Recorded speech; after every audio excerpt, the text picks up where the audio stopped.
하나님 감사합니다. 저희들을 주님의 품에 품어주시고 이 시간 거룩한 주일을 지킬 수 있도록 인도하여 주셔서 감사합니다. 오늘은 어버이 주일, 우리의 부모님들을 기억할 수 있는 시간이 되기를 소망합니다. 부모님의 그 큰 사랑과 자녀들에 대한 그 사랑을 어찌 우리가 알겠습니까? 이 시간 그 부모님들의 사랑을 기억하게 하시고 무엇보다 옆에 계실 때에 더 많이 사랑하고 표현할 수 있는 우리가 되게 도와주시옵소서. 또한 주님의 사랑을 저희들이 또한 바라볼 수 있는 이 시간이 되기를 원합니다. 찬양을 통해 예배를 통해 감사가 넘치는 이 시간이 될 수 있도록 도와주시옵소서. 감사를 드리며 예수님의 이름으로 기도드렸습니다. 아멘.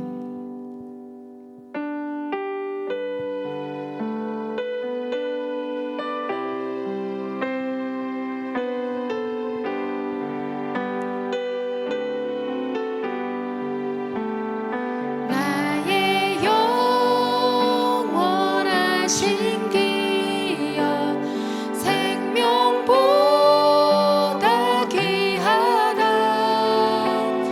나의 갈 길 다가도록 나와 동행하소서.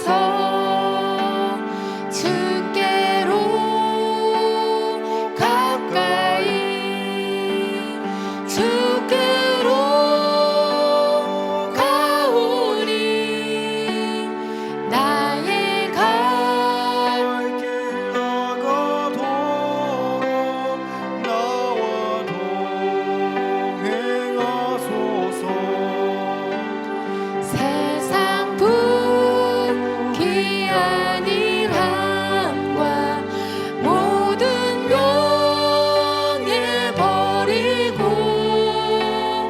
험한 길 가는 동안 나와 동행하소서.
어두운 골짜 지나가며 험한 바다 건너서 천국 문에 이르도록 나와 함께 주께로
감사해. 길가에 장미꽃 감사, 장미가 시도 감사. 따스한 가정 희망 주신 것 감사. 기쁨과 슬픔도 감사. 하늘 평안을 감사. 내일의 희망을 감사. 영원토록 감사. 날 구원하신 주, 날 구원하신 주 감사. 모든 것 주신 감사. 지난 추억이 내 감사. 주 내 안에 계시네. 향기로운 봄철의 감사. 외로운 가을 날 감사. 사라진 눈물도 감사. 나의 영혼 평안. 길가에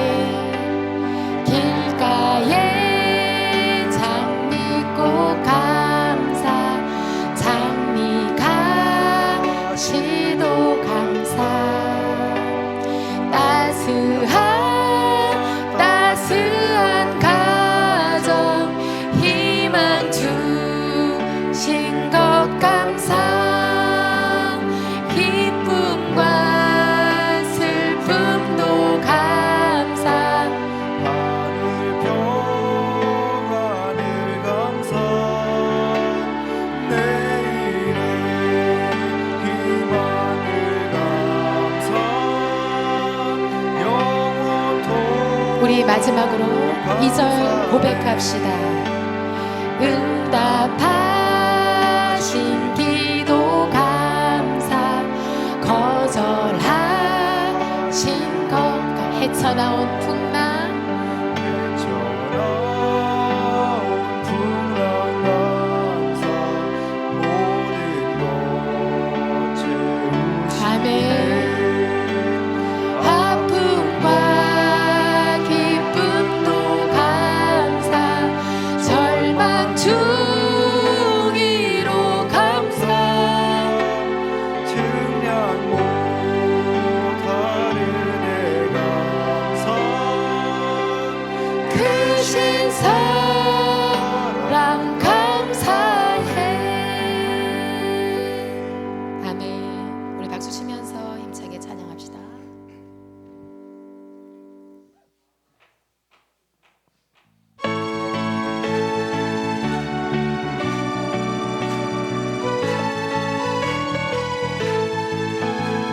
주님 약속하신 말씀 위에서 영원토록 주를 찬송하리라. 소리 높여 주께 영광 돌리며 약속 믿고 굳게. 다시 한번요. 주님 약속하신 말씀 위에서 영원토록 주를 찬송하리라. 소리 높여 주께 영광 돌리. 약속 믿고 굳게 서리.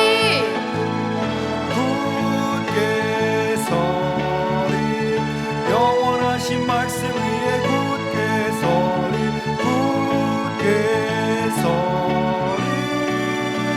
그 말씀 위에 굳게 서리라. 주님 약속하신 말씀. 세상 염려 내게 엄습할 때에 용감하게 힘써 싸워 이기며 약속 믿고 굳게 서십시오. 굳게 서리. 영원하신 말씀 위에 굳게 서리.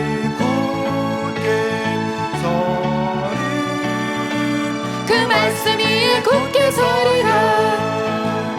주님 약속하신 말씀 위에서 영원하신 주의 사랑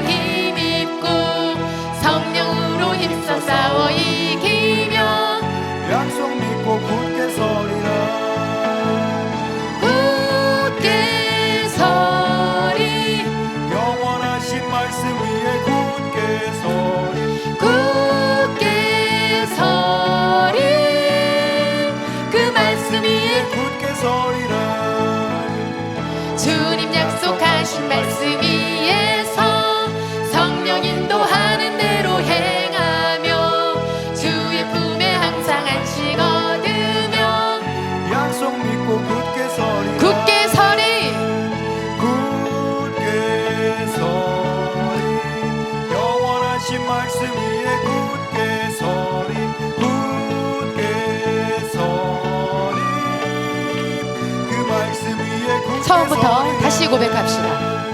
주님 약속하신 말씀 위에서 영원토록 주를 찬송하리라 소리 높여 주께 영광 돌리며 약속 믿고 2절 해봅시다. 서리라. 주님 약속하신 말씀 위에서 세상 염려 내게 엄습할 때에 용감하게 힘써 싸워 이기며 약속 믿고 굳게 서리라 굳게 서리 굳게 서리 영원하신 말씀 위에 굳게 서리 굳게 서리 그 말씀 위에 굳게 서리 3절 4절 고백합시다. 주님 약속하신 말씀 위에서 영원하신 주의 사랑 힘입고 성령으로 힘써 싸워 이기며 약속 믿고 굳게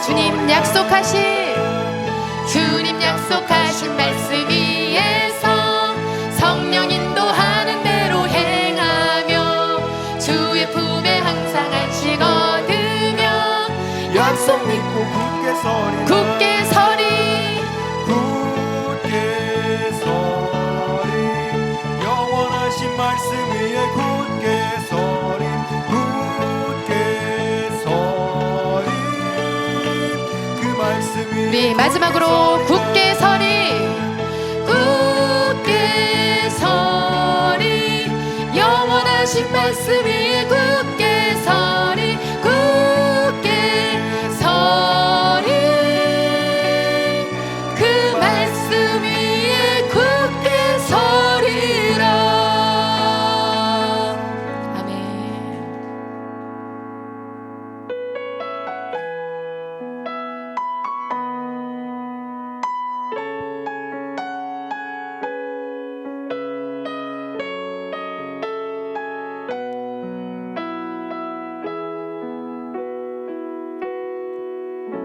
주 부르심 따라 예수 이름 부르며 나의 인생을 드렸네 사람들이 이해 못하고 결과 어떠하든지 주만 따라가기 원했네 이제와 돌이켜보니 그저 부끄러울 뿐 모두 다 주의 은혜라 벼랑 끝에 선 나를 주의 손이 이끌어 여기까지 인도하셨네 하나님 사랑 날 떠나지 않고 끝까지 사랑하셨기에 오직 예수와 십자가만 바라보면서 나의 생명도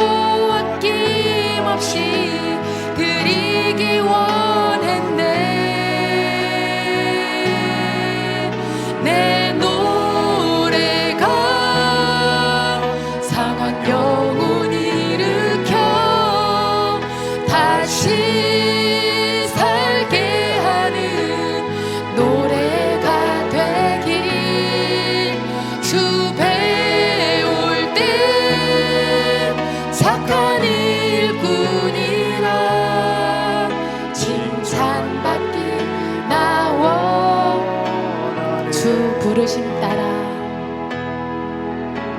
주 부르심 따라 예수 이름 부르며 나의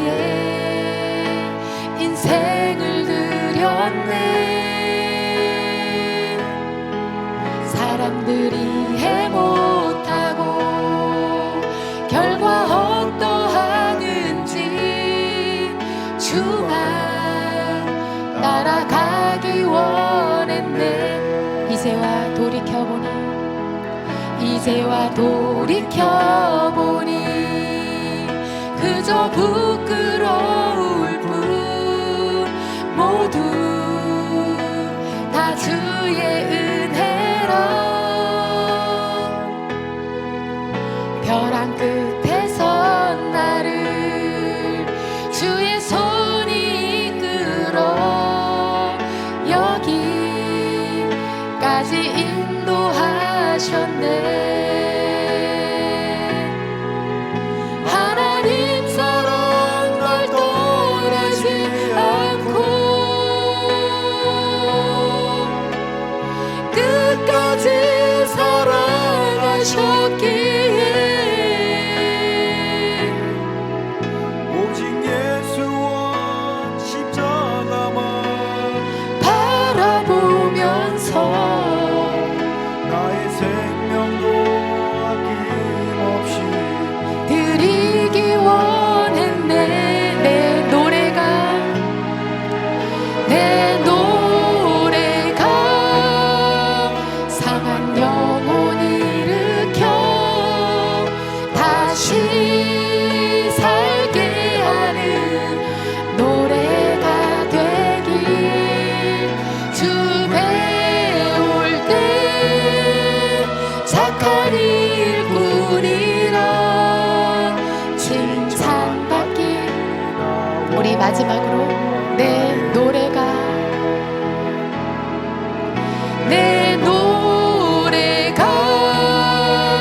상한 영혼 일으켜 다시 살게 하는 노래가 되길. 주 배울 때 착한 일꾼이라 칭찬받기 나와 하네. 아멘. 우리 옆 사람들과 잠시 이렇게 인사하겠습니다. 사랑하고 축복합니다. 인사하겠습니다. 네. 여러분, 주님의 그 사랑과 인도하심이 항상 주님 축복이 항상 여러분들과 함께하기를 예수 그리스도 이름으로 축복드립니다. 네. 여러분, 오늘은 이 창립 45주년 기념주일이면서도 또 동시에 이렇게 어버이 주일을 맞이하게 되었습니다. 참 이렇게 뜻깊은 날이라고 이렇게 생각을 합니다. 여러분, 우리가 이렇게 알고 있듯이 우리 모든 분의 아버지가 되어주신 분은 바로 하늘 아버지이신 우리 하나님 아버지이시죠. 여러분, 그래서 우리는 하나님 아버지를 한 마음과 한 뜻으로 섬기는 한 가족으로 우리를 부르셨음을 알고 있습니다. 여러분, 그와 동시에 우리가 어떤 것을 고백을 할 수 있냐면, 여러분, 하늘에서 하늘 아버지가 계시다면 이 땅 가운데서 우리의 영적인 어머니는 누구라고 이렇게 할 수 있는가, 이렇게 물어볼 수 있는 것이죠. 여러분, 여기에 대해서 이 대답을 종교개혁가 중에서 이 칼빈이 이런 이야기를 했습니다. 교회가 바로 우리의 영적인 어머니다라고 이렇게 이야기를 하고 있습니다. 여러분, 어떤 뜻인지 아시겠죠? 이 교회에 이렇게 나와서 어릴 적부터 이렇게 주일학교부터 참여를 해가지고 열심히 말씀을 듣고 또한 은혜를 받고 이 가운데서 사랑을 받고 이렇게 자라게 되면은 여러분 우리의 몸만 자라는 것이 아니라 영혼도 자라게 되는 것이죠. 그리고 그 영혼을 통하여서 우리가 풍성한 하나님의 사랑을 경험하고 우리의 마음이 강건해지고 우리의 영혼이 하나님이 보시기에 합당한 그런 아름다운 영혼들로 빚어져서 하나님이 보시기에 장성한 영혼으로 성장하는 것을 보게 되는 것입니다. 칼빈이 그래서 그런 이야기를 한 것이죠. 그래서 여러분 우리는 이 교회를 통하여서 성례를 통하여서 성찬을 참여하고 또한 세례를 받고 또한 말씀을 통하여서 말씀을 들음으로 말미암아 하나님께서 우리들에게 향하신 여러 가지 뜻이 있지 않습니까? 그 뜻을 분별하고 그 뜻 가운데서 살아나가게 되면 우리의 영혼이 성장을 하게 되는 것입니다. 그래서 이 성장이 어떠냐면 어릴 적부터 교회에 계속 다니면서 죽을 때까지 우리는 성장을 하게 되는 것입니다. 누구와 함께요? 이 교회와 함께 성장을 하게 되는 것이라고 우리는 이렇게 알려지고 있죠. 그래서 칼빈이 기독교 강요 가운데서 이런 글을 적었습니다. 하나님께서는 이 교회의 품속으로 자녀들을 모으시기를 즐거워하셨는데 이는 그들이 유아와 어린아이 시절 동안만 교회의 도움과 봉사로 양육을 받을 뿐 아니라 어머니와 같은 교회의 보호와 지도를 받아 어른이 되고 드디어는 믿음의 목적지에 도달하게 하시려는 것이다. 하나님이 아버지가 되는 사람에게는 교회가 어머니가 되어야 한다라고 이렇게 이야기를 하고 있습니다. 여러분 그러니까 우리가 모두가 다 하나님을 아버지로 섬긴다면은 우리는 어머니 되는 이 교회 가운데서 이렇게 한 몸과 한 지체가 되어서 하나님의 영원한 가족이 되어서 우리가 이 삶을 살아나가는 것이죠. 그것이 무엇이냐면 바로 교회의 질서라는 것입니다. 여러분 그것과 더불어 가지고 하나님께서 정해 주신 또한 질서가 하나가 있죠. 가장 중요한 질서 가운데 또 하나는 무엇입니까? 우리를 가운데서 가정을 주셔서 이 가정 가운데서 하나님께서 질서를 허락해 주셨다는 것이죠. 여러분 그래서 우리 가운데서 이 부모님의 소중한 사랑 가운데서 우리는 양육을 받고 그리고 그 사랑 안에서 우리는 강건하게 성장할 수 있도록 하나님께서 우리에게 부모님을 주셨다는 것을 보게 되는 것입니다. 여기서 이렇게 말씀을 보니까 이런 말씀이 나오죠. 너를 낳은 아비에게 청종하고 내 늙은 어미를 경히 여기지 말지니라 라고 이렇게 이야기하고 있습니다. 우리 아버지의 말에 대해서는 순종을 하고 어머니가 연세가 연로하셨다고 하여도 그 말씀과 그 뜻을 경히 여기지 말라라고 성경에서 이렇게 고백을 하고 있는 것입니다. 여러분 이것이 바로 하나님께서 우리에게 주신 이 가르침이 되는 것이죠. 그런데 이 세대 가운데서는 사실은 여러분 이렇게 우리가 이 나이 드신 분들을 이렇게 공경하고 경외하는 이런 질서가 점차적으로 사라지는 이 시대를 살아나가고 있음을 우리는 깨닫고 있습니다. 여러분 요즘 세대가 얼마나 빠르게 변화가 됩니까? 그래서 여러분 뭐 1년 다르게 여러 가지 기술들이 발전을 하고 또한 요즘에는 뭐 인공지능 같은 것들이 굉장히 빨리 변화를 하고 우리가 지금 계속 쓰고 있는 이 휴대폰이라든지 그런 것들도 1년 단위로 해가지고 계속 기술들이 업그레이드 되고 있지 않습니까? 그리고 여러 가지 것들이 많이 변화가 되고 있습니다. 지금 요즘 그 어르신 분들 중에서 그래서 이런 부분들에 대해서 적응을 잘 못하시는 분들이 계시죠. 그래서 제가 여러 가지 것들을 이렇게 보니까 어르신들 중에서 카페라든지 그런 음식점 같은 데 가면 요즘에 키호스크가 있지 않습니까? 그래서 그걸 눌러서 그거를 이제 써서 주문을 하게 돼 있는데 그 어르신 분들 중에서 키오스크를 잘 다루지 못해 가지고 그게 화가 나 가지고 이렇게 보니까 그거를 깨트린 사진도 그 인터넷에서 이렇게 나오더라고요. 얼마나 화가 났으면 여러분 그 키오스크를 이렇게 깨트렸겠습니까, 여러분? 그래서 보면서 참 우리의 어리신 분들이 이 변화하는 세대 가운데서 참 살아나가시기 힘들겠다. 우리 젊은 세대들도 여러분 이런 기술의 발전들이 막 변화가 되면 그것을 따라가기가 힘든 시대를 살아나가고 있는데 우리의 어르신분들이 이런 변화의 속도에 맞춰서 따라가기가 굉장히 힘들겠다는 그런 생각들이 듭니다. 그리고 요즘에는 여러분 정당한 그런 권위를 어떻게 보면은 의도적으로 무시하는 그런 문화들이 생기지 않았는가 하는 생각들을 해보게 됩니다. 그래서 요즘에 유행하는 그 단어 가운데 하나가 무엇입니까? 꼰대라고 하는 단어를 여러분 들어보셨을 겁니다. 그거와 더불어서 어떤 단어가 있냐면 라떼라고 하는 단어가 같이 이렇게 있죠. 라떼가 무엇입니까? 내 때에는 말이지. 그래서 라떼라고 합니다. 그래서 여러분, 내 때에는 이렇게 이렇게 했다라는 이런 말을 하면서, 그런데 당신은 왜 이런 질서들을 따르지 않고 그동안의 관행들을 지키지 않느냐, 이렇게 얘기를 하면은 여러분, 그 사람이 어떻게 평가를 받는다는 것입니까? 꼰대라고 하는 그 이름으로 여러분 평가를 받습니다. 여러분, 그렇게 평가를 받으면 무시무시합니다, 여러분. 이 시대 가운데서 한 사람이 이렇게 꼰대로 이렇게 탁 점찍음을 당하면은요, 그 사람이 아주 직장 문화 가운데서 이 손가락질을 받게 되는, 여러분, 그런 문화를 지금 우리가 살아나가고 있습니다. 그래서 이 시대 가운데서는 정당한 권위조차도 어떻게 보면은 올바로 주장하지 못하는 그런 시대를 우리가 이렇게 살아나가고 있는 것이죠. 옛날에 우리나라도 이렇게 유교 사회라서 어르신들을 공경하고 그 깍듯하게 대하는 것들이 우리의 문화라고 했는데, 점차적으로 요즘의 젊은 세대들이 여러분 이렇게 나이 드신 분들을 무시하고, 때때로는 여러분 그 어린 사람들이 화가 나가지고 노인분들을 폭력으로 때리고, 그런 것들로 인하여서 사고가 일어나서 그것이 이 보도상에 보도가 되는 그런 일들이 적지 않게 일어나고 있는 그런 시대를 살아나가고 있습니다. 여러분, 그런데 하나님은 어떤 분이십니까? 하나님은 질서의 하나님이신 것입니다.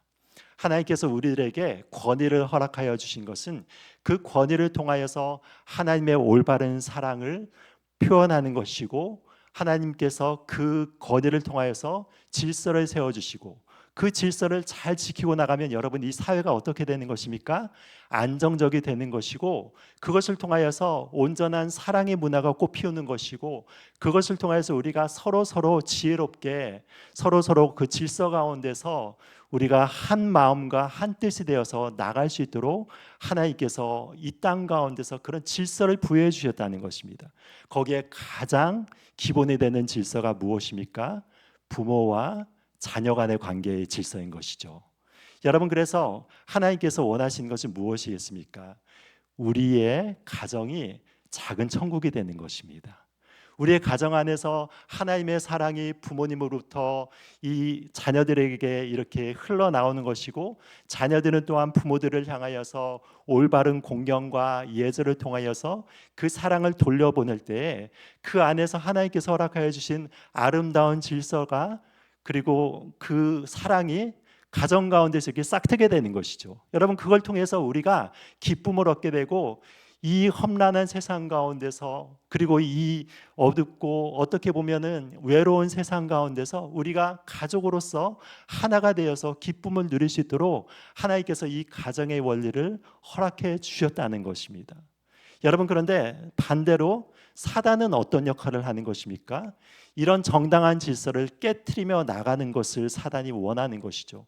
그래서 여러분, 사단이 역사를 하는 데서는 가정이 깨지게 되는 것이고, 가정의 올바른 질서가 파괴가 되는 것을 우리가 보게 되는 것입니다. 제가 이전에 선교 여행을 가다가 이 캄보디아로 이렇게 간 적이 있었습니다. 여러분, 그 캄보디아에서 가장 유명한 그 앙코르왓 사원이 있고, 그거와 더불어 가지고 캄보디아에 가면은 반드시 거치게 되는, 어떻게 보면 굉장히 가슴 아픈 역사를 안고 있는 그 유적지가 있습니다. 거기가 어디입니까? 킬링필드라고 하는 곳이 있죠. 그래서 제가 거기에서 이렇게 가서 그곳을 가서 보니까 너무 마음이 아프더라고요. 그쪽에서 길을 이렇게 걷고 있는데, 길을 걷는 그 흙바닥 가운데서 이렇게 보니까 뭐 하얀 것들이 군데군데 이렇게 솟아나와 있는 것을 보았습니다. 처음에는 그것이 그냥 평범한 돌인 줄 알았어요. 그런데 거기에서 같이 동행하시는 선교사님이 말씀하시는 것이 무엇이냐면, 그것이 바로 사람을 죽여서 그 시체를 매장하였기 때문에 뼈가 그 땅으로 솟아오른 그 뼈 조각들이라는 것들에 대해서 말씀을 하시더라고요.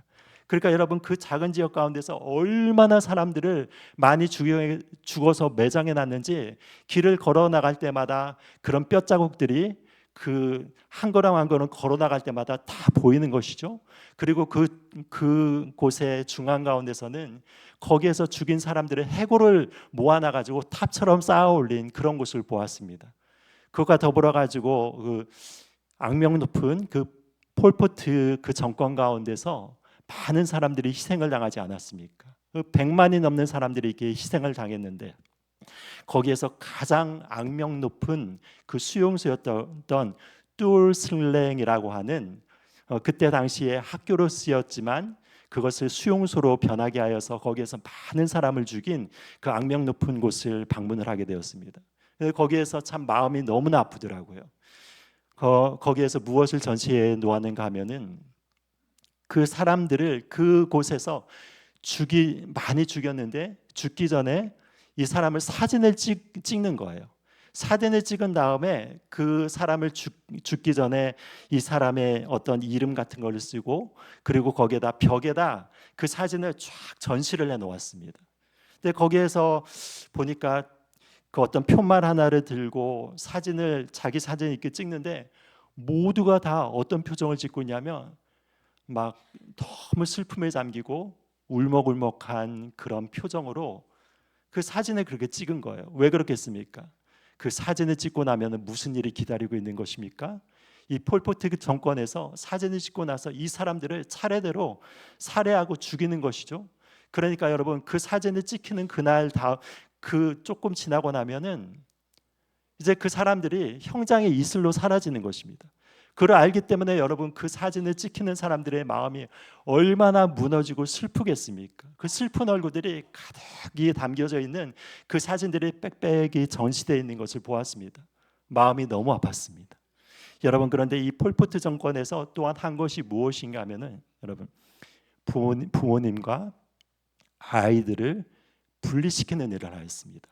왜 그런가 하면은 여러분 부모님들 가운데서 거기에서 소위 말하자면 공산정권에서 부르주아로 알려진 그런 부모님들 계시지 않습니까? 많이 공부하고 똑똑하고 그러면서 그 자기의 지혜와 사랑을 자녀들에게 가르쳐 주기를 원하는 부모님이 계셨는데 여러분 이 부모님들의 영향을 많이 받게 되면은 어떻게 되는 것입니까? 이 아이들이 공산 정권의 말을 듣는 것입니까? 부모님들의 말을 듣는 것입니까? 부모님들의 말을 당연히 듣겠죠.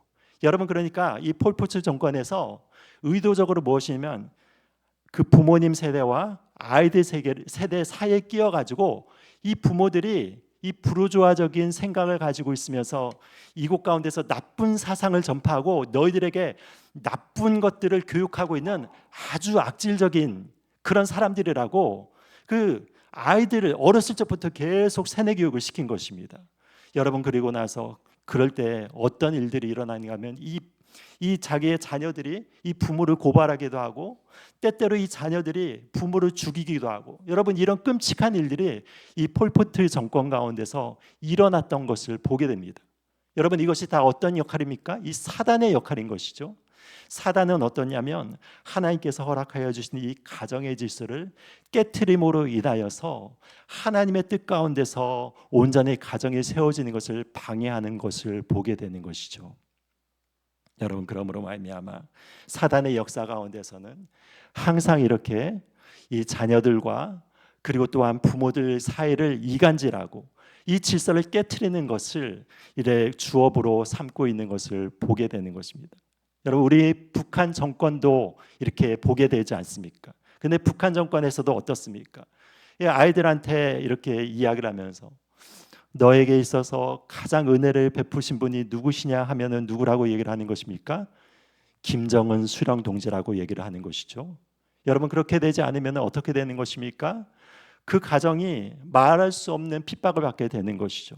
그리고 부모님들에게도 어떤 것을 가르치게 하는 것입니까? 부모님들이 아이들한테 항상 가르치는 것이 나의 은혜보다 김정은 수령 동지의 은혜가 훨씬 더 크다라고 이렇게 가르치면서 바로 그 존경을 받고 사랑을 받아야 된 부모의 자리 가운데서 이 김정은을 세워가지고 여러분 사상교육을 시켜가지고 그 나라 가운데서 하나님의 은혜가 흘러가지 못하도록 만들지 않습니까? 여러분 이 모든 것이 무엇입니까? 이 모든 것이 다 사단의 역사라는 것입니다. 반대로 하나님께서 하나님의 은혜로 통치하실 때는 어떤 일들이 일어나는 것입니까? 우리의 사랑하는 자녀들이 부모님들을 존경하고 부모님들에게 사랑을 베풀고, 또한 이 부모님들은 내리 사랑을 통하여서 이 자녀들을 정말 올바른 하나님의 말씀에 따라서 잘 양육하는 그런 은혜들을 이렇게 내려주는 것이죠. 그런 질서 가운데서 하나님께서 우리를 불러주셨다는 것입니다. 여러분, 그래서 이 세대가 아무리 지나고 나간다 하여도 변치 않은 것, 예수님이 오실 때까지 변치 않는 사실이 있는 것이죠. 그것은 무엇입니까? 하나님은 우리에게 부모님을 세우셔서 이 부모님의 사랑을 통하여서 하나님의 은혜를 체험하도록 하셨다. 그래서 이 부모님이 주신 것이 무엇입니까? 하나님의 사랑을 우리 자녀들에게 온전히 표현하도록 하신 것이다. 이렇게 보게 되는 것이죠. 그래서 유명한 격언 가운데서 그렇잖아요. 신이 어디에든 다 있지 못하기 때문에 우리에게 신 대신 어머니를 주셨다 하는 그런 이야기가 있습니다. 물론 여러분, 우리의 하나님은 어느 곳에도 다 계신 분이시고, 그리고 우리를 진실로 사랑하신 분이시기 때문에 우리 한 사람 한 사람을 사랑하는 데 있어서 예외가 없습니다. 그렇지만 여러분, 그 사랑을 구체적으로 느끼게 하기 위하여서 우리에게 누구를 주셨다는 것입니까? 우리의 부모님을 주셨다. 이렇게 생각을 할 수 있습니다. 그렇기 때문에 우리가 자녀된 자로서 그 사랑 가운데서 지내면서, 또한 여기에서 말한 대로 우리의 부모님들이 나이가 들어가심에도 불구하고 그분을 올바로 존중해 드릴 때 그 사랑의 질서가 바로 교회 가운데서, 그리고 또한 바로 우리의 가정 가운데서 온전히 세워지는 것을 보게 되는 것입니다. 여러분, 그렇다면 우리는 어떻게 구체적으로 부모님을 존중하고 부모님의 마음을 기쁘게 해드릴 수 있습니까? 우리 첫 번째로 우리가 생각할 것은 무엇이냐면, 우리가 여러 가지 결정을 내릴 때 이 부모님들께 그 결정에 대한 부분들을 이렇게 알려드리고 또한 상의를 하는 것이 이 부모님의 큰 기쁨을 주는 것을 우리가 알게 되는 것이죠.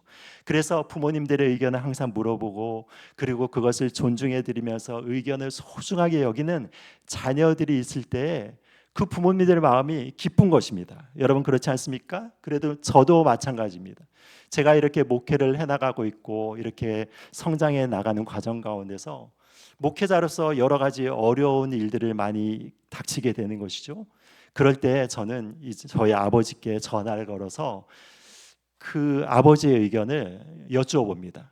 그러면 저희 아버지도 이 목회자로서 그 살아오신 분으로서 여러 가지 그 경험들을 나눠주시며, 이럴 때는 이런 결정을 했으면 좋겠다, 저럴 때는 이렇게 하면 좋지 않겠느냐 하면서 상의를 하시면서 저에게 그 목회의 지혜를 가르쳐 주는데, 그 목회의 지혜 가운데서 아버지 그런 말씀 저에게 해주셔서 감사합니다, 아버지 그런 좋은 의견 허락해 주셔서 감사합니다 하면서 저희 아버지께 그렇게 말씀을 드리면은 저희 아버지가 너무 좋아하시는 거예요.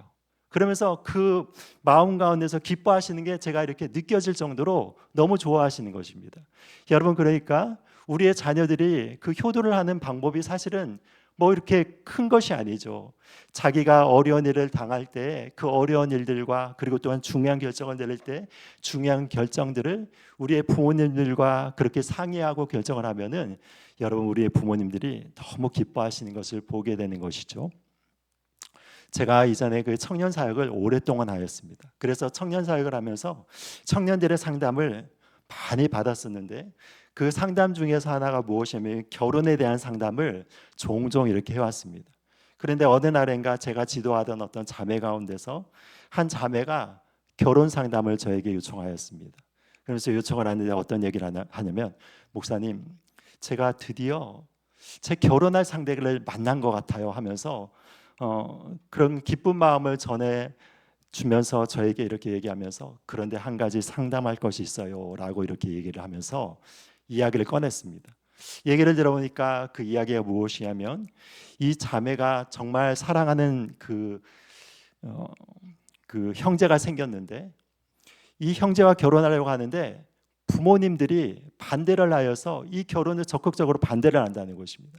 그런데 자기가 생각하기에는 이 형제를 놓치게 되면은 평생 후회를 할 것 같고, 그래서 자기 마음 가운데서는 꼭 결혼을 하고 싶은데 이럴 때 목사님 어떻게 해야 됩니까? 라고 이렇게 이야기를 하는 거예요. 그래서 내가 이 자매한테 다시 물었습니다. 너 그렇다면 이 결혼이 정말로 하나님이 원하시는 결혼이라는 확신이 드니? 아니면 그 형제가 너의 진정한 미래의 남편이라고, 하나님께서 허락해 주신 남편이라고 확신이 드니? 이렇게 질문을 했습니까? 그러니까 고개를 약간 갸우뚱하면서 저는 마음에 드는데 하나님께서 이 형제를 허락하여 주셨는지는 확신이 들지 않는다는 거예요. 그래서 제가 다시 이렇게 이야기를 했습니다. 그렇다면 이것을 가지고 함께 같이 기도하자. 무엇이냐면 바로 이것을 기도하면서 부모님의 마음이 활짝 열려서 이 형제를 너의 그 배우자로 부모님들이 인정해 주신다면 이것이 바로 하나님께서 이 결혼을 허락해 주시는 사인으로 여기면서 우리 함께 기도해 보자라고 이렇게 했습니다. 그러면서 열심히 기도를 했습니다. 같이 기도를 했는데 나중에 저한테 또 연락이 왔는데, 연락을 주면서 어떻게 얘기하냐면, 목사님 드디어 우리 부모님이 허락하셨어요. 그래서 너무 기뻐하면서 저에게 이렇게 연락을 준 것을 제가 들었습니다. 여러분 그렇지 않습니까? 우리의 결혼을 할 때도 우리를 가장 사랑해 주시는 부모님의 축복을 받으며 결혼하는 것이 얼마나 중요한 일입니까? 그런데 여러분, 우리가 사랑을 한다 하여도, 우리가 결혼하여서 다 사랑한다고 사랑을 하는데도 여러분 결혼 가운데서 얼마나 많은 일들이 일어나고 또한 얼마나 험난한 그런 고개들을 넘어가야 됩니까? 그런데 여러분, 우리를 뒷받침해주고 사랑해주는 그 부모님의 사랑 없이 여러분 그 결혼을 하여서 그 고비들을 건너가는 것들이 결코 지혜롭지 않은 것입니다. 여러분, 그러므로 말미암아 우리의 여러 가지 결정 가운데서 부모님의 뜻을 잘 헤아리고 그 지지를 받는 것이 굉장히 중요한 것이고, 여러분 그렇게 함으로 우리는 우리의 부모님들을 기쁘게 해드릴 수 있는 것입니다. 자, 그리고 두 번째 우리가 생각하는 것은 무엇이냐면, 여러분 우리 부모님들께 자주 연락해 드리십시오. 그리고 될 수 있는 대로 자주 찾아뵙는 것이 중요한 것임을 알 수 있습니다. 여러분, 저는 지금 우리 동보교회에 부임해가지고 여러 가지 감사하는 것도 있지만 참 마음 가운데서 좀 죄송한 부분들도 있는 것이, 부모님을 향해서는 좀 죄송합니다. 전처럼 가까운 곳에 계시지 않기 때문에 부모님들의 댁을 방문하는 것이 좀 굉장히 어렵습니다. 계속 또한 새벽 기도도 이렇게 진행을 하면서 나가기 때문에 우리 부모님들의 마음 편하게 이렇게 찾아뵙기가 굉장히 어렵고, 또 체력적으로도 부담이 돼서 전처럼 이렇게 자주 찾아뵙지 못함으로 인해서 제 마음 가운데서 좀 우리 부모님들을 향하여서 좀 죄송한 마음들이 있습니다. 그렇지만 여러분들이 만약에 부모님들이 생존해 계시고 그리고 찾아뵐 수 있다면은 될 수 있는 대로 자주 찾아뵙고 연락을 드리십시오. 제가 유학 시절에 있었을 때도 그 공부하면서 굉장히 어렵고 힘들더라고요. 여러분 그렇지 않습니까? 공부하는 데서 한국어로 공부하는 것도 만만치 않습니다. 그런데 영어로 이렇게 공부하는 것이 정말 머리가 쥐가 날 정도로, 그래서 거기에서 그 프레젠테이션을 영어로 하고 그런 과제들이 떨어질 때는 여러분 너무나도 어렵고 힘듭니다. 그런데 그 과정 가운데서도 어떤 생각이 들었는가 하면은, 저를 멀리 이렇게 유학길로 떠나보내고 우리 부모님들의 마음은 또한 얼마나 힘드시고 또 얼마나 외로우실까 하는 그런 생각이 들어서, 그래도 일주일에 적어도 한두 번 이상씩은 계속 꾸준히 우리 부모님들께 전화를 드리면서 영상통화로 연락을 드리고 소식을 전하고 그랬어요. 그런데 그 영상통화로 하니까 우리 부모님이 너무 좋아하시더라고요. 여러분 그렇지 않습니까? 그 수만 킬로미터 이렇게 떨어진 곳에 이 자녀를 보내고 자녀가 어떻게 사는지 궁금하지 않겠습니까? 그래서 계속해서 지속적으로 이렇게 연락을 드리면서 그랬더니 저희 아버지 어머니가 너무 기뻐하시고, 나중에 이렇게 들은 이야기인데, 저희 아버지께서 사시는 곳이 우리 목사님들 은퇴하셔서 같이 모여 계시는 그곳에 지금 계십니다. 그런데 거기에서 제 자랑을 많이 했다는 것입니다. 무엇을 자랑했다는 것입니까?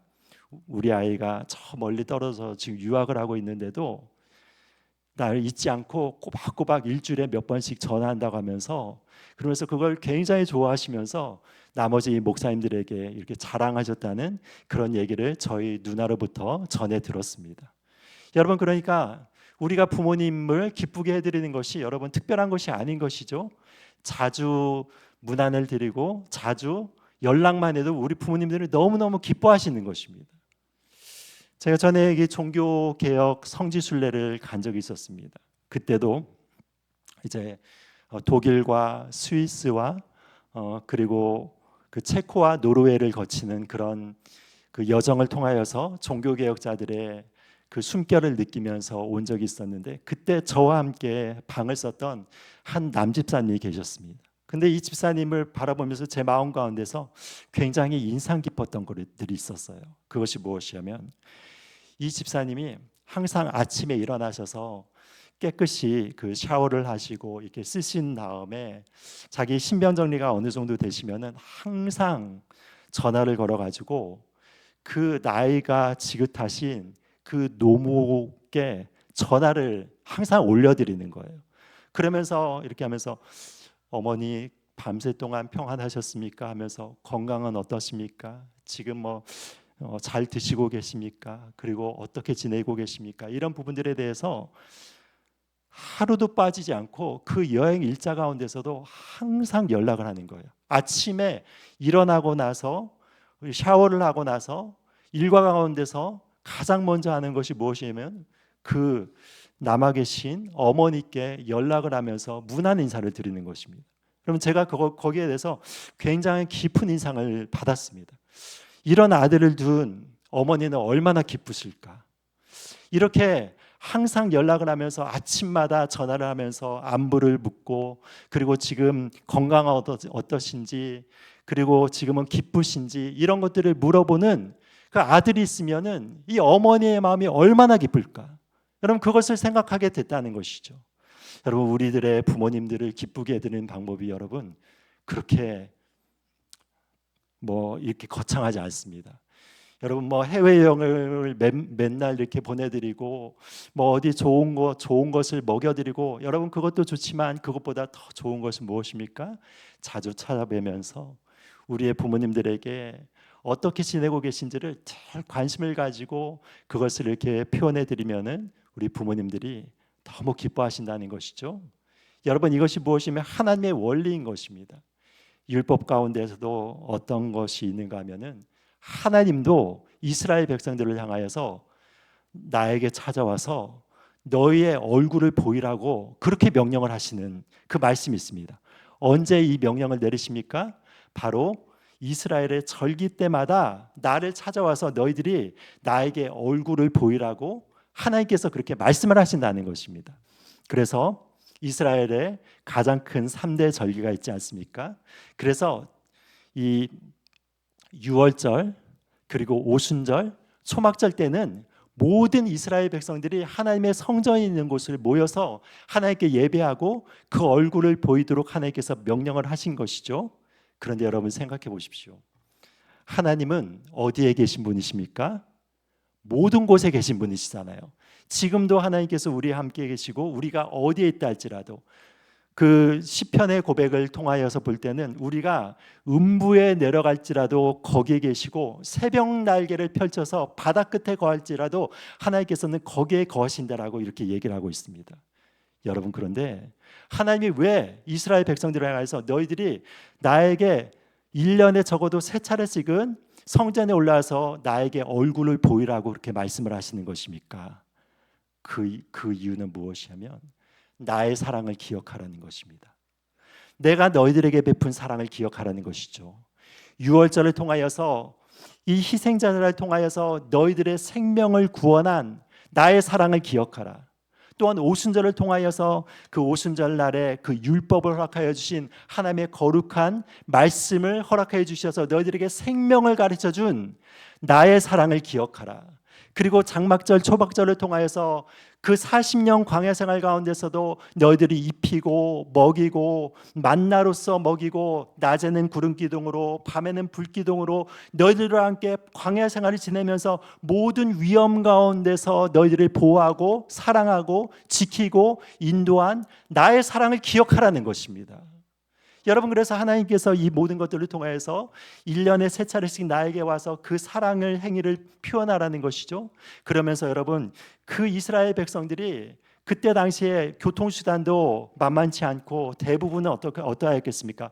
걸어서 이동을 하는 것이죠. 335 거치면서 이렇게 성전에 올라가면서 하나님의 은혜를 생각하고 기억하고 찬양하면서 그 시간을 들여서 그 노력을 들여서 나의 얼굴을 보러 너희들이 찾아와야 된다는 것입니다. 여러분, 우리들의 부모님에 대해서도 우리가 그런 마음을 가져야 되는 것이죠. 우리를 입혀주시고 먹여주시고 사랑을 베푸신 그 부모님을 향하여서 우리의 얼굴을 보이는 것이 얼마나 부모님의 마음에 기쁨이 되는지 모르겠습니다. 사랑하는 여러분, 우리가 이렇게 가정의 달을 맞이하여서 이 5월달 말이라도 우리 부모님들의 사랑을 기억하면서 감사하고 그 사랑을 적극적으로 표현했으면 좋겠습니다. 그래서 우리 가정 가운데서 하나님의 사랑의 은혜가 늘 넘쳐나기를 예수 그리스도 이름으로 축복드립니다. 기도하겠습니다.